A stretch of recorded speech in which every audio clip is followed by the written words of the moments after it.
Hi friends, welcome to mini சமையல்.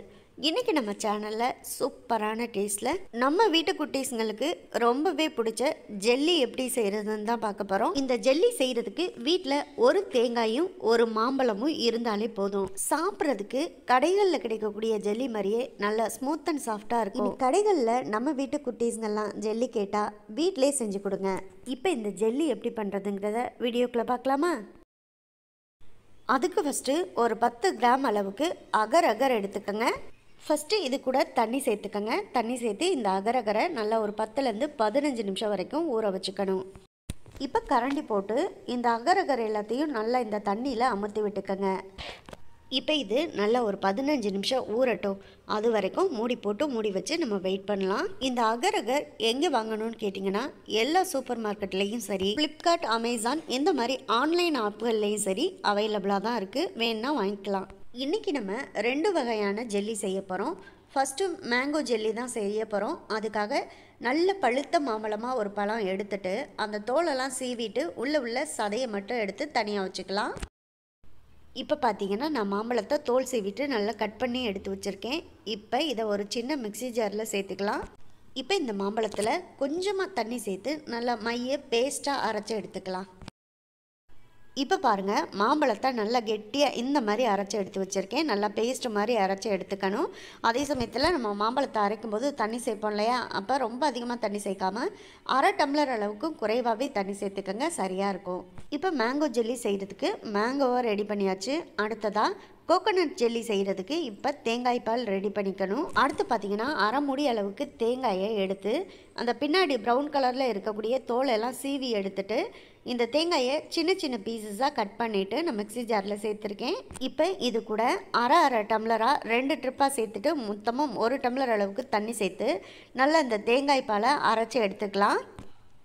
இப்போ பாருங்கள், தேங்காயை அரைச்சி எடுத்து அந்த தேங்காயில் உள்ள தேங்காய் பாலை மட்டும் வடிகட்டி ஒரு பவுலில் மாற்றி எடுத்து வச்சுருக்கேன். இப்போ இந்த தேங்காய் பாலையும் அப்படியே தனியாக ஓரமாக எடுத்து வச்சுட்டு இப்போ 15 நிமிஷம் ஊற வச்சுருந்த அகரகரை ஓப்பன் பண்ணி பார்த்தோன்னா அகரகர் எல்லாமே நல்லா ஊறி வந்துருச்சு. இப்போ இதை முதல்ல வேக வச்சு எடுத்துக்கணும். அதுக்கு ஸ்டவ்வில் ஒரு பாத்திரத்தை எடுத்து வச்சுக்கோங்க. அதில் நம்ம அகரகரை ஊற வச்சுருந்தா அந்த தண்ணியோட அப்படியே சேர்த்துக்கலாம். இப்போ ஸ்டவ்வை மீடியம் ஃப்ளேமில் வச்சு நல்லா கரண்டி போட்டு விடாமல் கலந்து விட்டுட்டே இருங்க.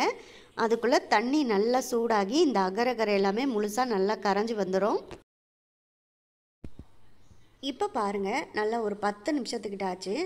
அகரகர் நம்ம சேர்த்த அடையாளமே தெரியாமல் நல்லா எந்த அளவுக்கு கரைஞ்சி வந்திருக்குன்னு பாருங்கள். இந்த மாதிரி தான் இருக்கும். இது நல்லா முழுசாக கரைஞ்ச உடனே நம்ம ஸ்டவ்வை ஆஃப் பண்ணிக்கலாம். இப்போ இதை ஒரு வடிகட்டி வச்சு நம்ம வடிகட்டி எடுத்துக்கலாம். என்ன தான் அகரகரை நம்ம வேக வச்சு எடுத்தாலுமே ஒரு சில அகரகர் இதில் வேகாமல் தான் இருக்கும். அதுக்காக தான் நம்ம வடிகட்டி எடுத்துக்கிறோம். பாருங்கள், வடிகட்டிட்டு பார்க்கும்போது நல்லா ஜெல்லு மாதிரி நமக்கு அகரகர் வெந்து வந்திருக்கு. இப்போ ஒரு கரண்டி போட்டு லைட்டாக இந்த மாதிரி கலந்து விட்டிங்கன்னா இது முழுசாக கரைஞ்சி அப்படியே தண்ணியோடு விழுந்துடும். அவ்வளோதான். வடிகட்டினதுக்கு அப்புறமா நம்ம அகரகர் வேக வச்ச தண்ணி இந்த மாதிரி தான் இருக்கும். இன்றைக்கி நம்ம 2 விதமான ஜெல்லி செய்ய போகிறோம். ஒன்று மேங்கோ ஜெல்லி, இன்னொன்று கோகோனட் ஜெல்லி. அதனால அகரகர் வேக வச்ச தண்ணியில் பாதி தண்ணியை மட்டும் இப்போ ஸ்டவ்வில் ஒரு பாத்திரத்தில் சேர்த்துக்கங்க. மீதி தண்ணியை வைங்க, அடுத்த ஜெல்லி செய்யும்போது யூஸ் பண்ணிக்கலாம். இப்போ ஸ்டவ்வை மீடியம் ஃப்ளேமில் வச்சுக்கோங்க. இது கூட சுகர் சேர்த்துக்கணும். நான் இன்றைக்கி 3 ஸ்பூன் அளவுக்கு சுகர் சேர்த்துருக்கேன். மேங்கோலே இனிப்பு இருக்கும், ஆனாலும் அதோட நம்ம இந்த அகரகரை வேக வச்ச தண்ணி சேர்க்க போகிறோம். அதில் இனிப்பு இருக்காது. அதுக்காக 3 ஸ்பூன் அளவுக்கு சுகர் சேர்த்து நல்லா இந்த சுகர் கரைகிற வரைக்கும் ஒரு கரண்டி போட்டு கலந்து விட்டுக்கோங்க. இப்போ தண்ணி ரொம்ப கொதிக்கணுங்கிற அவசியம்லாம் இல்லை. லைட்டாக மிதமான சூட்டில் இருந்தாலே போதும். அதனால் ஸ்டவ்வை கொஞ்சம் மீடியம் ஃப்ளேமில் வச்சு நல்லா கலந்து விட்டுக்குங்க. சுகர் நல்லா முழுசாக கரைஞ்சி வரட்டும்.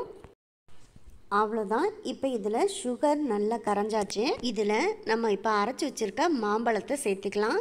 இப்போ அரைச்சி வச்சுருக்க இந்த மாம்பழத்தை சேர்க்கும்போது நல்லா இந்த அகரகர் கலந்து கரைச்சி எடுத்து வச்சுருக்க அந்த தண்ணியிலே சேர்த்து நல்லா ஒரு முறை கரண்டி போட்டு கலந்து விட்டுக்குங்க. இப்போ நம்ம மாம்பழம் சேர்த்ததுக்கப்புறம் ரொம்ப நேரம்லாம் ஸ்டவ்வை ஆனில் வச்சுருக்க வேணாம், இதோட ஆஃப் பண்ணிக்கலாம். இப்போ இது ரொம்ப சூடாலாம் இருக்காது, லைட்டாக ஒரு மிதமான சூட்டில் தான் இருக்கும். இப்போ இதையுமே ஒரு வடிகட்டி வச்சு வடிச்சிட்டு நம்ம ஜெல்லி செய்ய போகிற ட்ரேயில் அப்படியே டைரெக்டாக சேர்த்துக்கலாம். இன்றைக்கி நான் இந்த பாத்திரத்தில் தான் ஜெல்லி செஞ்சு எடுத்துக்க போகிறேன். அதுக்காக இந்த பாத்திரத்தை எடுத்து வச்சுருக்கேன். இப்போ டைரெக்டாக ஒரு வடிகட்டி வச்சு இந்த பாத்திரத்திலே நம்ம இப்போ மேங்கோ ஜெல்லிக்கு ரெடி பண்ணி வச்சுருக்கதை வடிகட்டிட்டு சேர்த்துக்கலாம். அவ்வளோதான், இப்போ வடிகட்டியாச்சு. இப்போ இது மேலே குட்டி குட்டி பபிள்ஸாக இருக்குது பார்த்தீங்களா, அதெல்லாம் கரண்டி போட்டு லைட்டாக அந்த பபிள்ஸ் எல்லாம் உடச்சி விட்டுக்கோங்க. அப்போ தான் ஜெல்லி வந்து நமக்கு நீட்டாக பர்ஃபெக்டாக ரெடியாகி வரும். இப்போ இது முழுசாக ஒரு 15லேருந்து 20 நிமிஷம் வரைக்கும் அப்படியே இருக்கட்டும். அதுக்கப்புறமா இந்த மேங்கோ ஜெல்லியை நம்ம வந்து பார்க்கலாம். அதுக்குள்ளே நம்ம கோகோனட் ஜெல்லியை ரெடி பண்ணிடுவோம். அதே ஃபார்மெட் தான். நம்ம ஏற்கனவே அகர் அகர் கரைச்சி எடுத்து வச்சுருக்க பாதி தண்ணியை ஒரு பவுலில் எடுத்து வச்சுருந்தோம். அந்த தண்ணியை இப்போ ஸ்டவ்வில் ஒரு பாத்திரத்தில் சேர்த்துட்டு ஸ்டவ்வை மீடியம் ஃப்ளேமில் வச்சுக்கோங்க.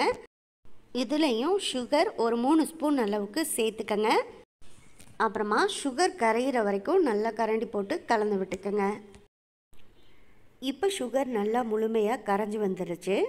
இதுக்கப்புறமா இதில் நாம் அரைச்சி எடுத்து வச்சுருக்க தேங்காய் பாலை இதில் சேர்த்து நல்லா கரண்டி போட்டு ஒரு முறை கலந்து விட்டுக்கலாம். தேங்காய் பாலை கலந்து விடும்போதுமே ஸ்டவ்வை மிதமான தீயில் வச்சு கலந்து விட்டுக்கோங்க. இப்போ தேங்காய் பாலையுமே நம்ம கோகோனட் ஜெல்லி செய்கிறதுக்கு ரெடி பண்ணியாச்சு. அடுத்ததாக இப்போ ஜெல்லி செய்ய போகிற ட்ரேயில் சேர்த்துக்கலாம். இப்போ சரியாக ஒரு 20 நிமிஷத்துக்கிட்ட ஆச்சு. இப்போ நம்ம மேங்கோ ஜெல்லி சேர்த்து வச்சுருக்க அந்த ட்ரேயில் மேங்கோ ஜெல்லியை தொட்டு பாருங்கள்.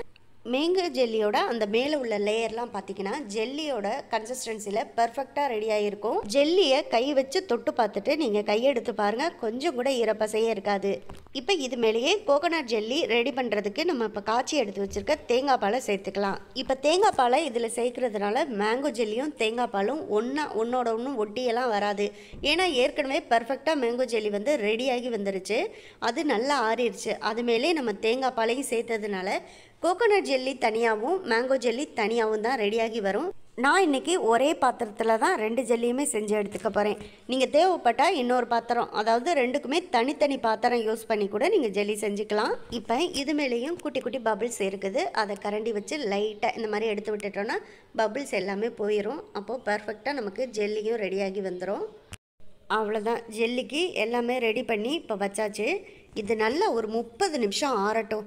30 நிமிஷம் கழித்து நம்ம இதை எடுத்து பார்த்தோம்னா பர்ஃபெக்டான ஜெல்லி நமக்கு ரெடியாகி வந்துடும். நீங்கள் விருப்பப்பட்டால் ஒரு 20 நிமிஷம் நல்லா வெளியிலே வச்சு ஆற வச்சுட்டு ஒரு 10 நிமிஷம் மட்டும் கடைசியாக ஃப்ரிட்ஜில் வச்சுட்டு எடுங்க. அப்போது நமக்கு பர்ஃபெக்டாக நல்லா ஜெல்லி வந்து செட் ஆகி வந்துடும். இப்போது சரியாக 30 நிமிஷத்துக்கிட்ட ஆச்சு. ஜெல்லியும் சூப்பராக ரெடியாகி வந்துருச்சு. இப்போ கை வச்சு பாருங்கள் எந்த அளவுக்கு சூப்பராக பர்ஃபெக்டாக ரெடியாகி வந்திருக்குன்னு உங்களுக்கு பார்க்கும்போதே தெரியும். இப்போ இதை நம்ம கத்தி வச்சு கட் பண்ணி பீஸ் போட்டு எடுத்துக்கலாம். ஜெல்லி செட் ஆகி வந்ததுக்கப்புறம் பார்த்தீங்கன்னா பாருங்கள் கத்தி எவ்வளோ ஸ்மூத்தாக உள்ளே இறங்குதுன்னு உங்களுக்கு பார்க்கும்போதே தெரியும். அவ்வளோதான், இப்போ கத்தி வச்சு நல்லா பீஸ் போட்டாச்சு. இப்போ இந்த பிளேட்டில் அப்படியே இந்த ட்ரேயை கவுத்து போட்டுக்கோங்க. நமக்கு ஜெல்லி ஈஸியாக கலண்டு வந்துடும். பாருங்கள் எவ்வளோ சூப்பராக வந்திருக்கு, உங்களுக்கு பார்க்கும்போதே தெரியும். இப்போ நான் உங்களுக்கு மேங்கோ ஃப்ளேவர் ஜெல்லி ஒரு பீஸ் எடுத்து காமிக்கிறேன். பாருங்கள் எந்த அளவுக்கு நல்லா சாஃப்ட் அண்ட் ஸ்மூத்தாக இருக்குன்னு பாருங்கள். அடுத்ததாக கோகோனட் ஜெல்லியும் உங்களுக்கு எடுத்து காமிக்கிறேன். பாருங்கள் ஒரு பீஸு. பாருங்கள் இதுவுமே எவ்வளோ சாஃப்ட் அண்ட் ஸ்மூத்தாக இருக்குது பாருங்கள். சாப்பிட்டு பார்த்தா டேஸ்ட்டுமே அட்டகாசமாக இருக்குது. கடைகளில் கிடைக்கக்கூடிய ஜெல்லியை விட இது சாஃப்டாக இருக்குது. கண்டிப்பாக நீங்களும் ட்ரை பண்ணுங்கள். ட்ரை பண்ணி பார்த்துட்டு எப்படி வந்துச்சுங்கிறத கமெண்ட் பாக்ஸில் சொல்லுங்கள். இந்த வீடியோ உங்களுக்கு பிடிச்சிருந்தா இந்த வீடியோவை லைக் பண்ணி நம்ம சேனலை மறந்துடாமல் சப்ஸ்கிரைப் பண்ணிக்கோங்க.